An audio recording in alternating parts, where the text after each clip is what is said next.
बात उस समय की है जब महाभारत का युद्ध प्रारंभ होने वाला था और कौरव और पांडवों की सेनाओं के सभी महायोद्धा अस्त्र शस्त्र लेकर युद्ध के लिए तैयार खड़े थे। उसी समय भगवान श्री कृष्ण के मन में एक प्रश्न उठता है। भीष्म पितामह, गुरु द्रोणाचार्य, कर्ण, अर्जुन आदि संसार के सर्वश्रेष्ठ योद्धा है और इनमें से हर योद्धा महाभारत का युद्ध अकेले जीत पाने में समर्थ है।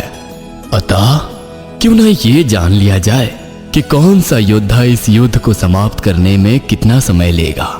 यही सोचकर भगवान श्री कृष्ण सबसे पहले भीष्म पितामह से प्रश्न करते हैं। हे गंगा पुत्र भीष्म, यदि तुम्हें अकेले महाभारत का युद्ध लड़ना पड़े तो तुम्हें विजयी होने में कितना समय लगेगा? हे वासुदेव, मैं मात्र 20 दिन में यह महायुद्ध जीत जाऊंगा।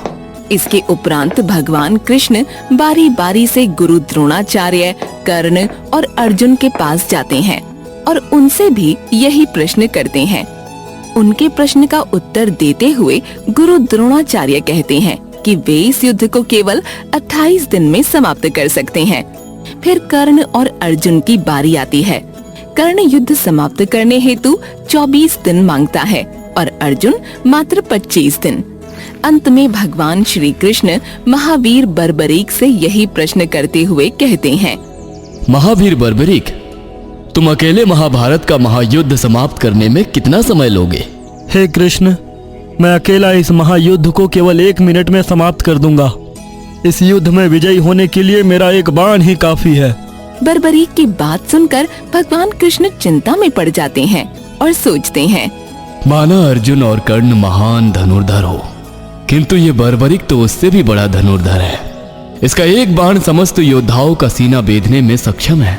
बर्बरीक भीम के पुत्र घटोत्कच का सबसे बड़ा पुत्र था और अहिलावती उसकी माँ थी।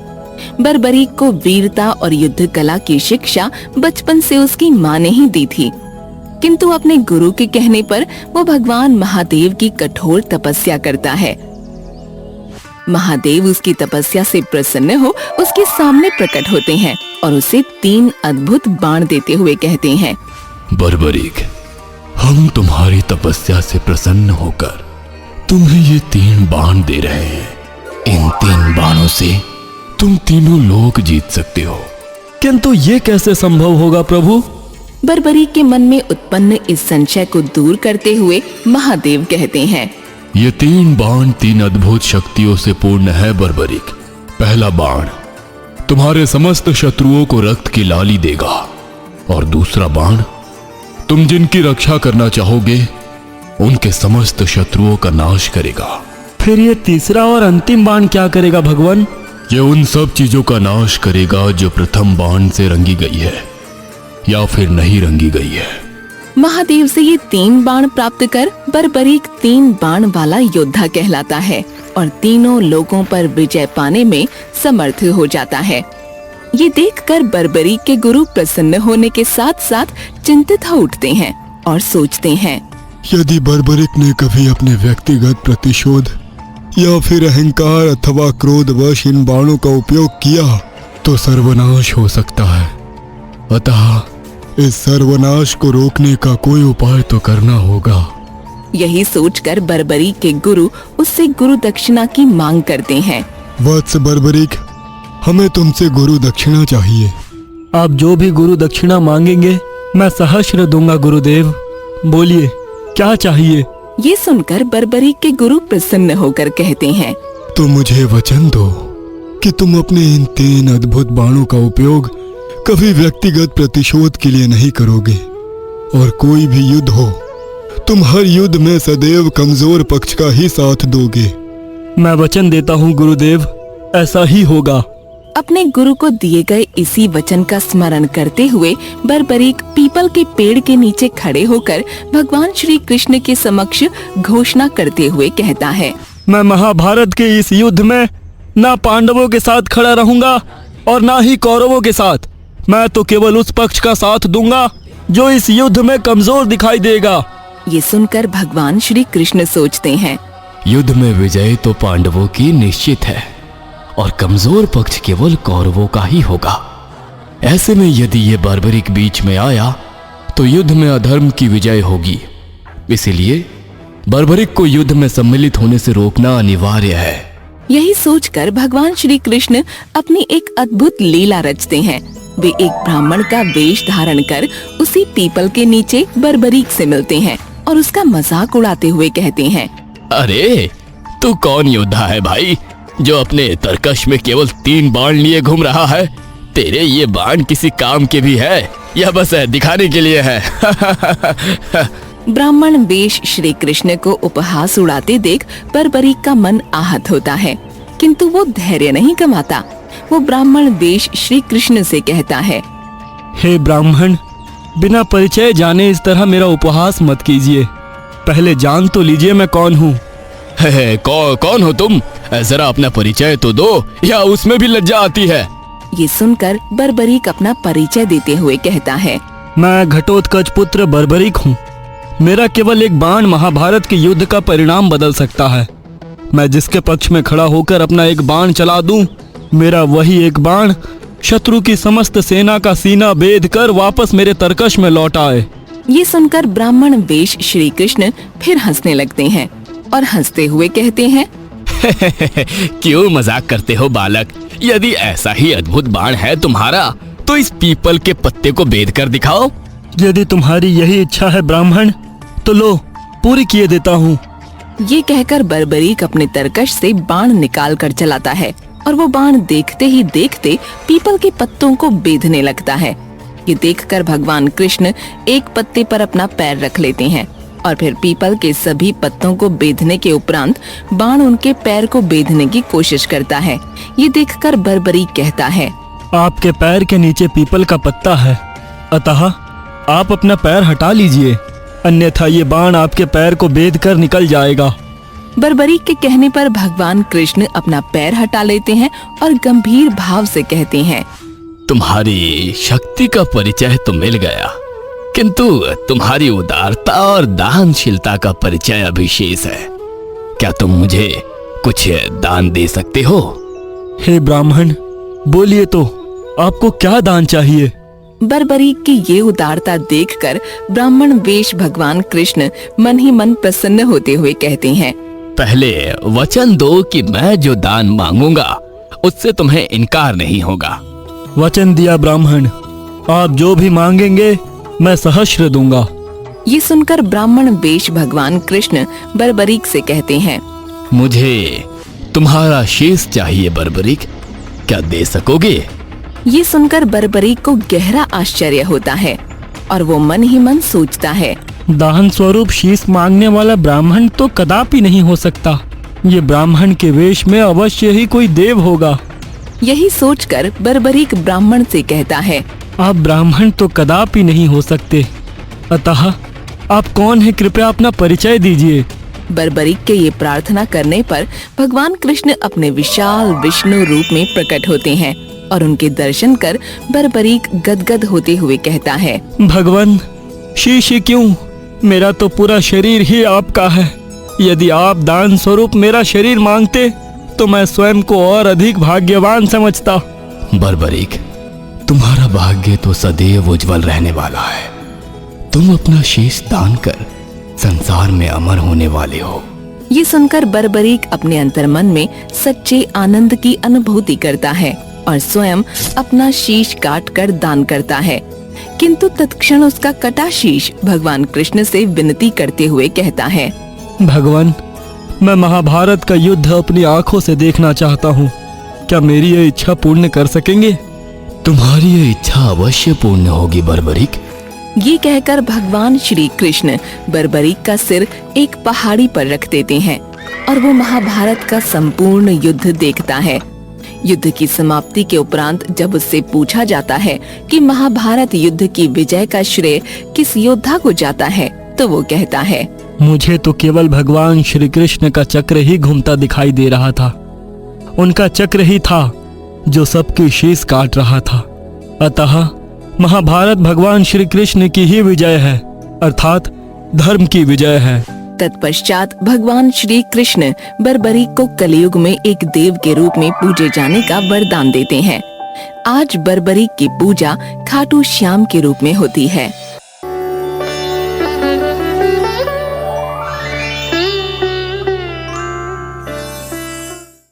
प्रलय के मेघ इंद्र की आज्ञा पाकर ब्रज के ऊपर आ गए। मूसलाधार बारिश होने लगी, चारों ओर बिजली चमकने लगी, बादल आपस में टकराकर गड़गड़ाने लगे। गोवर्धन के नीचे पहुंचकर श्री कृष्ण ने गिरिराज गोवर्धन को उखाड़कर अपने हाथ में कुछ ऐसे उठा लिया जैसे बरसात में भीगता बालक पेड़ के पत्तों को छत्ते की तरह तोड़कर हाथ में ले लेता है। गोवर्धन गिरधारी वर्सेस इंद्र। गोकुल में बलराम, श्री कृष्ण और सारे बाल गोपाल मिलकर खेल रहे थे। नटखट कान्हा ने देखा सभी गोप गोपियां इंद्र यज्ञ की तैयारियों में व्यस्त हैं। बाल कृष्ण अपने बाबा नंद के पास गए और उनसे पूछा, बाबा, ऐसा कौन सा उत्सव सामने है जिसकी तैयारी में आप सब इस तरह से जुट गए हैं? किस यज्ञ के लिए इतना संसाधन जुटाया जा रहा है? नंद बाबा कृष्ण के सर पर हाथ रखकर उसे समझाते हैं। कान्हा, ये सभी इंद्र यज्ञ की तैयारियां कर रहे हैं। ये इंद्र कौन है बाबा, और इनके लिए यज्ञ क्यों? कान्हा, इंद्र वर्षा करने वाले इन मेघों के स्वामी हैं और बिना जल के जीवन संभव नहीं। इसलिए मेघपति भगवान इंद्र को यज्ञ कर हम धन्यवाद देते हैं। कान्हा अपने बाबा की बात सुन ऊपर बादलों की तरफ देखते हैं और फिर नंद बाबा से कहते हैं, इस दुनिया में आया हर एक प्राणी अपने कर्म के अनुसार ही सुख दुख भोगता है। जब कर्म ही प्रधान है तो वो ही फल देने वाला है। तो जिस इंद्र को आपने आज तक देखा भी नहीं, उसके लिए इतना बड़ा यज्ञ करने की क्या आवश्यकता है? कान्हा की बात सुनकर नंद बाबा ने मुस्कुराते हुए कहा, तो फिर तुम बताओ, हम किसकी पूजा करें? बाबा, ये वन पर्वत ही हमारा घर है और गाय हमारी माता है। बिना गाय के गोकुल और ब्रजवासियों का क्या अस्तित्व? और इन गायों को चारा इस गोवर्धन पर्वत से मिलता है। इसीलिए मुझे तो यही लगता है कि गिरिराज गोवर्धन पर्वत की परिक्रमा कर उनकी ही पूजा करनी चाहिए। नंद बाबा और कान्हा की बात सुन रहा एक बुजुर्ग ब्रजवासी कान्हा के पास आता है और उनसे कहता है, मेरे प्यारे कान्हा, ये गोकुल की कुल परंपरा है। सदियों से हम इंद्र की ही पूजा कर रहे हैं। अब परंपराएं तो बदली नहीं जा सकती ना। क्यों नहीं बदली जा सकती? जो सदियों से चला आ रहा है वही सत्य हो, वही सही हो, ये जरूरी तो नहीं। आप बताएं, क्या आपके इंद्र आकर यज्ञ में चढ़ा ये भोग ग्रहण करते हैं? कान्हा की मासूम हरकत पर मुस्कुराता हुआ ब्रजवासी फिर कहता है, तो तुम ही बताओ कान्हा, क्या ये गोवर्धन हमारा भोग ग्रहण करेंगे? कान्हा गोवर्धन पर्वत की तरफ देखते हुए कहते हैं, मेरी बात मानकर गोवर्धन की परिक्रमा कीजिए, उनकी पूजा कीजिए, उनको भोग चढ़ाइए। वो जरूर पूरा भोग ग्रहण करेंगे। फिर हम सभी गोप गोपियां मिलकर उत्साह मनाएंगे।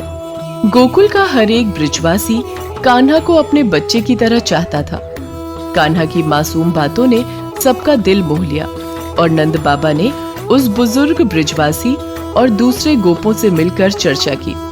सबकी सहमति पर नंद बाबा ने फिर घोषणा की, इस बार हम इंद्र यज्ञ के बजाय गिरिराज गोवर्धन की परिक्रमा और उनकी पूजा करेंगे। उसके बाद उत्सव मनाया जाएगा। सभी ब्रजवासी नंद बाबा, यशोदा, बाल श्री कृष्ण, बलराम और उनके सारे बाल सखा उत्सव की तैयारी में जुट जाते हैं। दूसरे दिन सभी सुबह खूब सारे पकवान और पूजा की सामग्रियों के साथ गिरिराज गोवर्धन के नीचे आकर इकट्ठे होते हैं। कान्हा ने सबकी ओर देख पूरे उत्साह से कहा, सभी ब्रजवासी गिरिराज गोवर्धन को भोग लगाइए। देखना कैसे गिरिराज आपका भोग स्वीकारने सामने आ जाएंगे। यशोदा और सभी गोपियां बड़ी बड़ी थाल में पकवान भरकर गोवर्धन को भोग लगाती हैं। थोड़ी ही देर में इस दुनिया के कण कण में व्याप्त नटखट कान्हा गिरिराज गोवर्धन के रूप में सभी के सामने आकर प्रकट हो जाते हैं और थाल में रखे स्वादिष्ट व्यंजनों का भोग लगाने लगते हैं। गिरिराज गोवर्धन को देवता के रूप में सामने प्रकट और उनका भोग स्वीकार करते देख ब्रजवासी झूमने और गाने लगते हैं। देखा, मैंने कहा था ना, गोवर्धन महाराज आपके सामने आकर आपका भोग जरूर स्वीकार करेंगे। चलिए अब गिरिराज गोवर्धन की परिक्रमा करते हैं। कान्हा के ऐसा कहते ही सारे ब्रिजवासी उनके पीछे पीछे चलकर पूरे गोवर्धन पर्वत की परिक्रमा करते हैं। कोई पैदल चल रहा था तो कोई बैलगाड़ी में बैठा था। परिक्रमा पूरी करने के बाद गोवर्धन के नीचे ब्रजवासियों का उत्सव मनाया जाता है। सब खाते पीते नाचते झूमते वापस अपने अपने घर चले जाते हैं। गोवर्धन पर्वत के नीचे खड़े बालकृष्ण ऊपर बादल की ओर देखकर कहते हैं, अब देवराज इंद्र का भ्रम टूटेगा और उनका अहंकार भी। ऊपर इंद्रलोक में जब इंद्र ने ये जाना कि उनकी पूजा बंद कर दी गई है, वो नंद बाबा और सभी गोपों पर बहुत नाराज हुए। मेघ सांवर्तक सामने आओ। इंद्र के आवाहन पर सांवर्तक मेघ इंद्र के सामने आकर इंद्र से कहता है, देवराज आज्ञा दें, कहाँ हम बादलों को कहर की तरह बरसना है। गोकुल के इन ब्रजवासियों ने मेरा अपमान किया है। मैं त्रिलोकी हूँ, मैं ईश्वर हूँ, इन्हें मेरे अपमान की सजा जरूर मिलेगी। इन मंद बुद्धियों के पूरे गोकुल गांव पर प्रलय की तरह बरसो, ताकि इनका अहंकार भी बाढ़ के साथ बह जाए। प्रलय के मेघ इंद्र की आज्ञा पाकर ब्रज के ऊपर आ गए।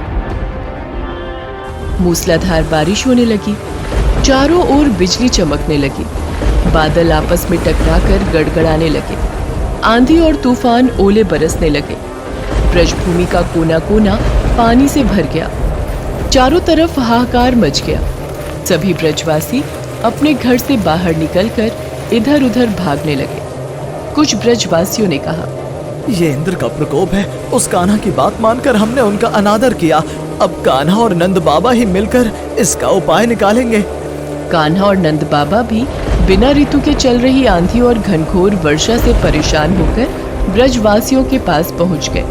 कान्हा बारिश में भीगते हुए थोड़ा जोर लगाकर सभी ब्रजवासियों से कहता है, मेरे प्यारे ब्रजवासियों, चिंता मत करिए। इंद्र खुद को लोकपाल मानता है, इसीलिए हमें सताने का ये उसका तरीका है। हम गोवर्धन पर्वत की शरण में जाएंगे, चलिए मेरे साथ। सभी ब्रजवासी कुछ अपनी बैलगाड़ी में तो कुछ पैदल, सब इकट्ठे होकर तेजी से दौड़ते हुए गोवर्धन पर्वत के नीचे पहुंच जाते हैं। गोवर्धन के नीचे पहुंचकर श्री कृष्ण ने गिरिराज गोवर्धन को उखाड़कर अपने हाथ में कुछ ऐसे उठा लिया जैसे बरसात में भीगता बालक पेड़ के पत्तों को छत्ते की तरह तोड़कर हाथ में ले लेता है। अपने मासूम कान्हा को ऐसा करता देख यशोदा, नंद बाबा, ब्रजवासी हैरान रह गए। संभलकर कान्हा, ये तुम क्या कर रहे हो? कान्हा यशोदा को देखकर मुस्कुराते हैं। चंद घड़ी में पूरा गोवर्धन पर्वत कृष्ण की छोटी उंगली में टिका हुआ था। पर्वत के नीचे बने गड्ढे में आराम से सारे ब्रजवासी आ गए। कुछ ब्रजवासी अभी बारिश में भीगते बाहर खड़े थे। उनसे बालक कृष्ण ने कहा, अपनी शंका त्याग कर गोवर्धन के नीचे आ जाइए, निश्चिंत रहिए, ये पर्वत मेरे हाथ से गिरेगा नहीं। कृष्ण की उंगली में गोवर्धन और सारे ब्रजवासियों को सुरक्षित देख इंद्र के क्रोध की सीमा न रही। उसने प्रलय के मेघ को और तेजी से बरसने का आदेश दिया। प्रलय के मेघ ऐसे बरसों की कृष्ण की सारी ताकत खत्म हो जाए और ये पर्वत नीचे आ जाए। आंधी और तेज हो गई। बादलों ने अपनी पूरी ताकत गोवर्धन पर्वत पर लगा दी। एक एक दिन कर 7 दिन बीत गए। यशोदा ने कृष्ण को देखकर कहा, मेरे कान्हा की छोटी सी उंगली पर इस विशाल पर्वत का भार। कान्हा, तुम ब्रजवासियों के रक्षक हो, तुम ही हमारा गौरव हो। इंद्र और उसके मेघ कोशिश कर कर के थक गए। कान्हा की छोटी सी उंगली पर टिका पर्वत अडिग रहा। इंद्र का अहंकार खत्म हो गया। उसके आश्चर्य की सीमा न रही। सांवर्तक मेघ ने थक कर इंद्र से कहा, देवराज इंद्र, मेरी पूरी क्षमता खत्म हो चुकी है। अब मैं और नहीं बरस सकता। उस बालक की उंगलियों पर तो कोई असर ही नहीं हो रहा है। इंद्र ने भी उदास होकर मेघों को चले जाने का इशारा किया।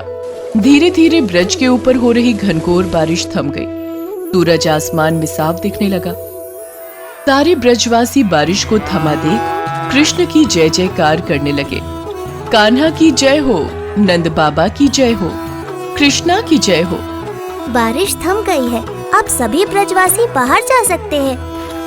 सभी ब्रजवासी पर्वत से बाहर निकल आए और देखते ही देखते कृष्ण ने मजाक मजाक में गोवर्धन पर्वत को उसके स्थान पर रख दिया। कृष्ण के बाहर निकलते ही माँ यशोदा ने उन्हें अपने गले से लगा लिया।